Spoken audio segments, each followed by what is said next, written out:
केशवदास रीतिकाल के जो प्रवर्तक कवि माने गए हैं रीतिबद्ध काव्यधारा के अंतर्गत, उनके विषय में, उनके कवि परिचय और उनके जीवन वृत्तांत के विषय में हमने अध्ययन किया था और पद संख्या 1 का अध्ययन किया था, जिसमें उन्होंने भगवान श्री गणेश की वंदना की कि उनके द्वारा लिखा गया उनका रामचरितमानस, जो कि केशवदास की एक प्रबंध मौलिक राम काव्य कृति है, जो कि साहित्यिक ब्रज भाषा में लिखा गया है और उसमें संस्कृत की शब्दावली भी प्रयुक्त है। ये उनके द्वारा जीवन में लिखी गई, यानी केशवदास के जीवन में लिखी गई एक प्रबंध काव्य कृति है और एक मौलिक है। मौलिक यानी वास्तविक, यानी उसका अगर हम संबंध जोड़ें तो जिस प्रकार के ग्रंथ केशव ने अपने जीवन काल में लिखे हैं कि उन्होंने संस्कृत काव्यशास्त्र की परंपरा के आधार पर ग्रंथों को लेकर अपने काव्य ग्रंथ प्रस्तुत किए, ये उस काव्य धारा से बिल्कुल अलग एक ग्रंथ लिखा गया है। ये उनकी एक वास्तविक रचना है, यानी मौलिक रचना है और इसका उपजीव्य यानी जो आधार ग्रंथ उन्होंने माने हैं वो 2 ग्रंथ रहे हैं, वो है वाल्मीकि कृत रामायण और तुलसीदास कृत रामचरितमानस। अर्थात अगर हम सामान्य शब्दों में इसकी चर्चा करें तो ये कह सकते हैं कि जो इनके द्वारा रचित यानी केशवदास के द्वारा लिखा गया जो रामचंद्रिका है, जो इनका प्रबंध काव्य है 1601 ईस्वी में लिखा गया, वो किसी भी प्रकार से संस्कृत काव्यशास्त्री परंपरा के आधार पर लिखा गया नहीं है। ये उनका एक भक्तिपरक ग्रंथ है। श्री राम की आराधना करते थे केशवदास, राम को अपना आराध्य मानते थे और उनके प्रति अपने भावों को, अपने भक्ति भावों को उन्होंने प्रदर्शित किया है और इस ग्रंथ को इसी आधार पर इसका अध्ययन किया जाता है। और आपके पाठ्यक्रम की जो प्रथम इकाई है उसके अंतर्गत आप रामचंद्रिका का अध्ययन करेंगे केशवदास की, और उसके अंतर्गत भी जो पद मूल रूप से जिनका अध्ययन आपको करना है वो उसमें रावण अंगद जो संवाद चलेगा उसके विषय में करना है। पूर्व के जो 3 पद हैं उसमें आपके एक तो भगवान श्री गणेश की वंदना का पहला पद है, उसके बाद में सरस्वती वंदना का दूसरा पद है और तीसरा पद आपका श्री राम वंदना का आता है। ये मंगलाचरण के पद कहलाते हैं। मंगलाचरण के पद यानी मंगल गीत जो गाए जाते हैं किसी कार्य के आरंभ से पूर्व में, कि ईश्वर को याद किया जाता है कि हमारा कार्य निर्विघ्न संपन्न हो। उसी प्रकार से एक जो उन्होंने रामचंद्रिका जो एक भक्तिपरक ग्रंथ लिखा केशवदास ने, तो उसमें वे ये चाहते थे कि मेरा ये ग्रंथ बिना किसी संकट बाधा के पूर्ण हो जाए, क्योंकि मैं अपने आराध्य की वंदना कर रहा हूँ, उनकी स्तुति कर रहा हूँ, उनका स्तवन कर रहा हूँ। तो ये मैं जब तक भगवान से प्रार्थना नहीं करूँगा, ईश्वर से निवेदन नहीं करूँगा कि आप मेरे इस कार्य को निर्विघ्न संपन्न करें, जब तक ईश्वर की अनुकंपा या उनका आशीर्वाद मुझे प्राप्त नहीं होगा तो मेरा ये ग्रंथ निर्विघ्न संपन्न नहीं हो पाएगा। और प्रबंध काव्य की ये मुख्य रूप से विशेषता होती है। आप चाहे भक्ति काल के भी प्रबंध काव्य उठाकर देखें तो प्रबंध काव्य की मूल विशेषता यही होती है कि उसका प्रारंभ किससे किया जाता है, मंगलाचरण के पदों से किया जाता है। तो केशव की रामचंद्रिका भी इसका अपवाद हम नहीं कह सकते हैं, क्योंकि केशव की रामचंद्रिका इनके द्वारा लिखा गया इनका प्रबंध मौलिक प्रबंध काव्य है और उसका प्रारंभ भी उसी प्रकार से मंगलाचरण के पदों से हुआ है। कल हमने गणेश वंदना का पद पढ़ा था, आज हम सरस्वती वंदना का पद पढ़ेंगे कि बानी जग रानी की उदारता बखानी जाई, ऐसी गतिमति अदित उदार कौन की भई, देवता प्रसिद्ध सिद्ध ऋषि राज तप वृद्ध, कहीं कहीं हारे सब कहीं न काहू लई, भावी भूत वर्तमान जगत बखानत है, केशवदास क्यों हुना बखानी काहू पे गई, पति बने 4 मुख पूत बने 5 मुख, नाती बने 6 मुख तदपि नहीं ने। तो प्रस्तुत जो पद है इसकी आप जब व्याख्या प्रारंभ करेंगे तो इस पद में क्या किया है, माता सरस्वती की वंदना कर रहे हैं। सरस्वती माता से निवेदन कर रहे हैं कि आप ज्ञान की देवी हैं माता शारदे, और आपका आशीर्वाद केशवदास को चाहिए, क्योंकि मैं आपकी कृपा से इस ग्रंथ को, कौन से ग्रंथ को, रामचंद्रिका जो लिख रहे हैं उस ग्रंथ को वे पूर्ण करना चाहते हैं। तो माता शारदे की महिमा का वे वर्णन कर रहे हैं कि माता सरस्वती की जो ज्ञान की देवी है, ज्ञान प्रदायिनी देवी है, उनकी महिमा क्या है। उनकी महिमा का गान वो इस पद में कर रहे हैं कि उनकी महिमा को कोई भी, चाहे देवता हो या कोई साधु सन्यासी, कोई ऋषि मुनि हो, वो तक भी वर्णित नहीं कर सकते, तो एक सामान्य से कवि, एक छोटे से कवि केशवदास की क्या बिसात है कि वो माता सरस्वती की महिमा या उनके रूप का वर्णन कर सके। इसी आधार पर हम इस पद का अध्ययन करना प्रारंभ करते हैं। व्याख्या करेंगे कि बानी जग रानी की उदारता बखानी जाए, यानी पहली पंक्ति में कवि कह रहा है केशवदास कि बानी जग रानी की, यानी वाणी की देवी, स्वर की देवी, संगीत की देवी माता शारदे के बारे में कह रहे हैं, बुद्धि की देवी सरस्वती के बारे में कह रहे हैं कि जग की रानी है, यानी संसार की रानी है, पूरे संसार की देवी है, कि उदारता बखानी जाए, यानी उनकी उदारता का वर्णन जितना किया जाए उतना कम है, लेकिन किया कैसे जाए, यानी ज्ञान वही देती है, ज्ञान प्रदायिनी देवी है, और उसके समक्ष अगर मैं अपने शब्द प्रस्तुत करना चाहूँ तो कैसे कर सकता हूँ, क्योंकि मेरी उनके सामने क्या स्थिति है कि मैं माता सरस्वती के गुणों का वर्णन अपने शब्दों में कर पाऊँ। ऐसी मति उदित उदार कौन की भई, यानी ऐसी किसकी बुद्धि उत्पन्न हो सकती है, या ऐसा कौन सा कोई बुद्धिशाली व्यक्ति हो सकता है जो माता सरस्वती के रूप और गुणों का, उनकी महिमा का और उनकी उदारता का वर्णन कर सके। केशवदास कहते हैं कि मुझे ऐसा कोई भी व्यक्ति इस संसार में नहीं दिखता है।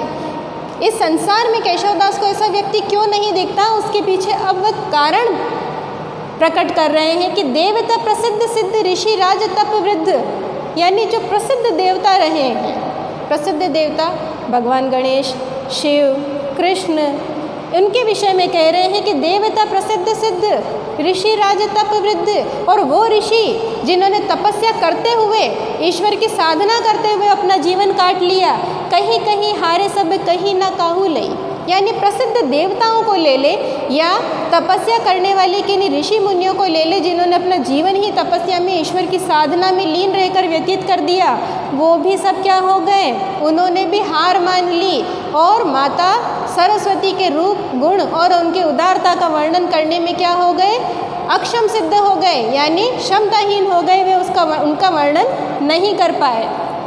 भावी भूत वर्तमान जगत बखानत है, केशवदास क्यों हुना बखानी काहू पे गई, यानी भावी, भूत और वर्तमान, यानी काल की तीनों क्रियाएं वो बता रहे हैं कि अगर पिछले अतीत में मैं देखूं और वर्तमान में देखूं और आने वाले समय में भी देखूं, फिर भी मुझे ऐसा कहीं नहीं लगता है। केशवदास कहते हैं कि माता सरस्वती की, वाणी की यानी बुद्धि की देवी की कोई उपासना तो कर सकते हैं, लेकिन उनकी उदारता का वर्णन यानी उनके गुणों का और उनके रूप का वर्णन कोई भी नहीं कर पाएगा।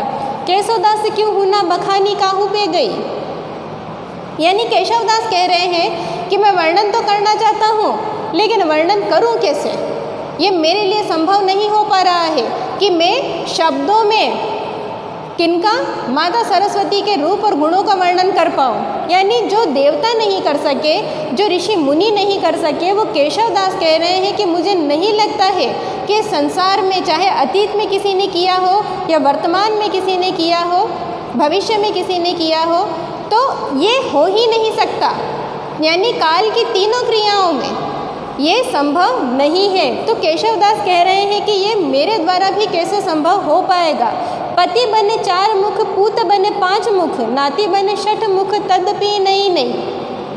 यानी पति बने 4 मुख, ब्रह्मा जी के विषय में कहा गया है कि माता सरस्वती के जो पति ब्रह्मा जी हैं, जिनके 4 मुख हैं, पूत बने 5 मुख, पंचमुखी शिव यानी भगवान शिव के लिए कहा गया है कि उनके पुत्र के समान है माता सरस्वती के, और नाती बने 6 मुख, कुमार कार्तिकेय के लिए, अर्थात भगवान शिव के पुत्र कुमार कार्तिकेय के लिए कहा गया है कि चाहे माता सरस्वती के पति ब्रह्मा जी हो स्वयं, या उनके बेटे भगवान शिव हो, या उनके नाती कुमार कार्तिकेय हो, तीनों ही ईश्वर के रूप ही है, लेकिन वे भी माता सरस्वती के रूप और गुणों का वर्णन करने में समर्थ सिद्ध नहीं हुए। तो केशवदास कह रहा है कि मेरी क्या बिसात, यानी मेरी तो औकात ही क्या है कि मैं माता सरस्वती के गुणों का और उनकी महिमा का वर्णन कर पाऊँ, जहाँ देवता भी उनके गुणों का वर्णन करने में अपनी हार मान गए और नहीं कर पाए, उस ज्ञान की देवी के वर्णन के विषय में मैं कुछ भी कह पाने में असमर्थ हूँ, क्योंकि ज्ञान की देवी एकमात्र माता सरस्वती ही हैं और वही रहेंगी। और यहाँ पर ज्ञान को प्रदर्शित करना ही होगा कि उनके गुणों का वर्णन करना अपने शब्दों के माध्यम से। तो केशवदास कह रहे हैं कि ये मेरे लिए कदापि संभव नहीं हो पाएगा कि जिनका वर्णन ईश्वर नहीं कर सके और जिनका वर्णन साधक नहीं कर सके, तपस्वी ऋषि नहीं कर सके, उनका वर्णन मैं एक सामान्य सा लिखने वाला कवि केशवदास मैं तो कतई नहीं कर पाऊँगा माता सरस्वती का वर्णन। इसीलिए है ज्ञान की देवी माता सरस्वती केशवदास जैसे मूढ़मति को यानी मूर्ख बुद्धि के व्यक्ति को क्या करिए, आप अपना आशीर्वाद दीजिए और मेरे इस ग्रंथ को, कौन से ग्रंथ को, रामचंद्रिका ग्रंथ को पूर्ण करने में अपना आशीष प्रदान करिए, यानी अपना आशीर्वाद दीजिए। तो ये हुआ सरस्वती वंदना का पद जो केशवदास ने माता सरस्वती से निवेदन किया कि आप अपना आशीर्वाद केशवदास पर बनाए रखिए और आपकी कृपा से मैं रामचंद्रिका को पूर्ण करना चाहता हूँ। अब इसके बाद में हम पद संख्या 3 का अध्ययन करेंगे। पद संख्या 3 किस पर आधारित है? श्री राम की वंदना पर आधारित। श्री राम की वंदना पर आधारित इसलिए है क्योंकि रामचंद्रिका जैसा कि नाम से ही स्पष्ट है कि भगवान राम पर ग्रंथ लिखा गया है। और इस पद में अब वे किससे निवेदन कर रहे हैं? अंतिम में वे अपने श्री राम से निवेदन कर रहे हैं कि हे श्री राम, आपका नाम लेकर मैं इस कार्य का प्रारंभ कर रहा हूँ, इस काव्य को लिखने का प्रारंभ कर रहा हूँ, जो मुझे आपको ही समर्पित करना है, आपके चरणों में ही अर्पित करना है एक भक्त के रूप में। लेकिन उसके पहले आपकी कृपा का प्रसाद मुझे चाहिए। कृपा का प्रसाद कौन सा? यानी भगवान श्री राम भी अपना आशीर्वाद केशवदास को प्रदान करे कि केशव, तुम्हारा ये काम बिना किसी संकट बाधा के पूर्ण हो जाएगा। तो इस पद में केशवदास अपने आराध्य जिनकी आराधना की जाती है, जिनको माना जाता है, जिनकी साधना की जाती है, जिनकी एकमात्र एकनिष्ठ भक्ति की जाती है साधक या भक्त के द्वारा, वो आराध्य कहलाए जाते हैं। तो केशवदास अपने आराध्य श्री राम की वंदना कर रहे हैं, उनकी प्रार्थना कर रहे हैं, उनसे प्रार्थना कर रहे हैं। अब पद की व्याख्या करना हम प्रारंभ करते हैं कि पूरन पुराण अरु पुरुष पुराण परि, पूरन बतावे। पहली पंक्ति कि पूरन पुराण यानी पूर्ण पुराण, अरु अर्थात और, पुरुष पुराण यानी पुरुष पुराण, परिपूर्ण बतावे यानी परिपूर्ण बताते हैं। परिपूर्ण यानी संपूर्ण बताना। संपूर्ण में किसे बताते हैं? दोनों ही पुराणों में, पूर्ण पुराण और पुरुष पुराण में भगवान श्री राम को। कि भगवान श्री राम कैसे हैं? एक पूर्ण पुरुष है, ऐसे पुरुष जिसमें किसी चीज़ की या किसी वस्तु की कोई कमी नहीं है। आप रूप देख लें या चाहे गुण देख लें, दोनों ही रूपों में भगवान श्री राम क्या है? एक पुरुष रूप में एक पूर्ण पुरुष है, यानी उनमें कोई भी कमी नहीं है। न बतावे और उक्ति को, यानी और कोई उक्ति और कोई रहस्य तो बताया ही नहीं जाता। किसके विषय में? श्री राम के विषय में, कि वे खाली क्या है? एक पूर्ण पुरुष है जिसकी तुलना किसी से नहीं की जा सकती। दर्शन देत जिन्हें दर्शन समुझे ना, यानी श्री राम के विषय में कह रहे हैं केशवदास कि मेरे राम के विषय में कह रहे हैं कि मेरे राम इतने अधिक भोले और उदार मन के हैं कि जो उन्हें कभी याद नहीं करते, जो कभी उनकी भक्ति नहीं करते, लेकिन मेरे राम उदारतावश ऐसों को भी दर्शन दे देते हैं, दर्शन का लाभ दे देते हैं और उनको मोक्ष की प्राप्ति करवा देते हैं। नेति नेति कहे न छाड़ी भेद जुक्ति को। नेति नेति उपनिषद में एक शब्द आया है जिसका अर्थ होता है कि ईश्वर की अनंतता को दर्शाना, यानी ईश्वर क्या है? अनंत है, उसका कोई अंत नहीं है, यानी ईश्वर है भी और नहीं भी है। इस रूप में कहा गया है कि नेति नेति कहे छाड़ी भेद जुक्ति को, यानी ईश्वर है लेकिन उसको पाने का भेद क्या है, रहस्य क्या है, उसको कोई नहीं जानता। जानी यह केशवदास अनुदिन राम राम। केशवदास अब अपने विषय में कह रहा है कि जानी यह केशवदास अनुदिन राम राम, यानी जिस राम का वर्णन इस पंक्ति में किया गया है कि वो है भी और नहीं भी, और उनको पाने के लिए जो रहस्य जानना चाहिए वो रहस्य भी किसी को पता नहीं है कि क्या युक्ति करें, यानी क्या उपाय करें कि श्री राम को पाया जा सके। तो केशवदास कह रहा है क्योंकि उन्हें तो राम की भक्ति करनी है, तो केशवदास यहाँ पुनः कह रहे हैं कि जानी यह केशवदास अनुदिन राम राम, यानी मैं जानता हूँ कि हे राम मुझे आपको पाने का रहस्य कोई नहीं बता पाएगा, ना कई पुराणों में वर्णित है और ना ही कोई साधु सन्यासी या कोई ऋषि मुनि मुझे इससे अवगत करा सकता है। जानी यह केशवदास, यानी मैंने सिर्फ इतना ही जाना है कि अनुदिन राम राम, कि हर दिन मैं श्री राम के नाम का स्मरण करूं, अनुसरण करूं, रड़त रहत न डरत पुनरुक्ति को, यानी पुनरुक्ति अर्थात होता है दोहराना, किसी एक शब्द को बार बार दोहराना। अब किसको दोहरा रहे हैं केशवदास यहाँ पर? केशवदास राम नाम को दोहरा रहे हैं। केशवदास कहते हैं कि आपकी भक्ति करना मुझे नहीं आता, आपको प्राप्त कैसे किया जाए, आपसे आशीर्वाद कैसे पाया जाए, इसका रहस्य तो मुझे पता ही नहीं है और कोई मुझे बता भी नहीं पाएगा, ये भी मैं जानता हूँ। मैंने सिर्फ क्या किया है, आपके नाम का स्मरण करना प्रारंभ कर दिया कि रड़त रहत न डरत पुनरुक्ति को, कि मैंने हर ढंग के भय को अपने मन से निकाल दिया और क्या करता रहता हूँ, रात दिन बार बार मैं क्या करता हूँ, श्री राम आपका नाम दोहराता हूँ और इसी माध्यम को मैंने क्या कर लिया है, आपकी भक्ति का माध्यम बना लिया। रूप देहि अणिमाही, गुण देहि गरिमाही, नाम देहि महिमाही, भक्ति देहि मुक्ति को, कि रूप देहि अणिमाही, अणिमा, गरिमा, महिमा, प्राप्ति, प्रक्रम्य, ईशत्व, वशत्व, ये क्या है? 8 सिद्धियां मानी गई है। साधक जो ईश्वर की साधना करते हैं, तपस्या करते हैं, उनके लिए ये 8 सिद्धियां मानी गई है। इन सिद्धियों को वे प्राप्त करते हैं, तब जाकर उन्हें ईश्वर की प्राप्ति होती है। उन सिद्धियों के विषय में कहा गया है कि रूप देहि अणिमाही, यानी जब साधक आपकी साधना करना है, श्री राम नाम स्मरण के माध्यम से आपकी साधना करना प्रारंभ करता है, तो उसके शरीर की स्थिति क्या हो जाती है? शरीर क्या होता है? अणिमा के अंतर्गत अणु के आकार का छोटा हो जाता है, यानी मानव शरीर तो वही रहता है लेकिन उसका आकार किस प्रकार का हो जाता है? एक अणु के आकार का, यानी सूक्ष्म रूप ले लेता है।